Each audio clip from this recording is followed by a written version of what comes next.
Aloha and good day. My name is Jürgen Steinmetz from eTurboNews, and this is a breaking news update. For more news updates and shows, please go to youtube.com/travel news group. youtube.com/travel news group. Here's our update. Scorching summer ahead for U.S. travelers. U.S. consumers are continuing to pay a lot more for everything, and there is no let-up in sight.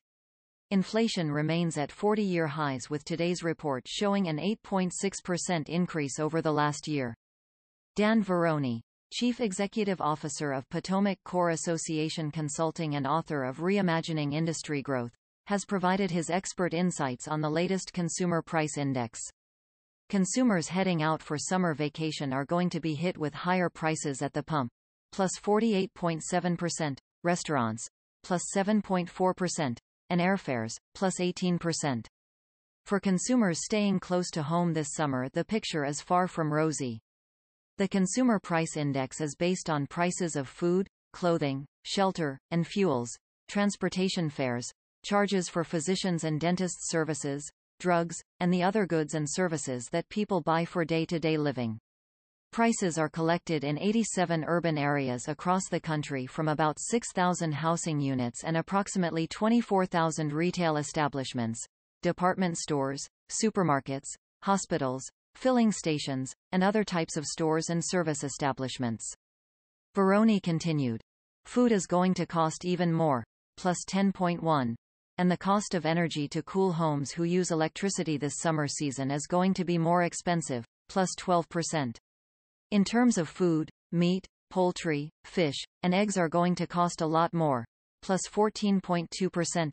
Unfortunately, next week's producer price numbers will foreshadow more increases in input costs that will lead to more inflation.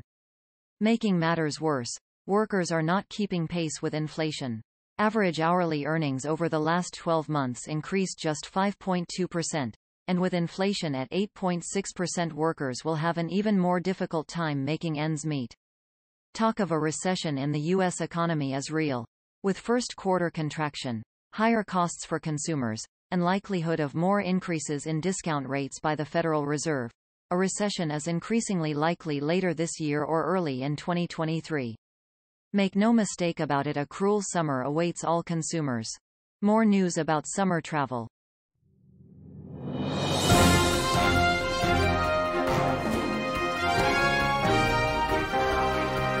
Thank you for listening to our news update. There's more on youtube.com/travel news group, or you can read us, of course, in going to our news portal at eTurboNews.com or travelnews.online.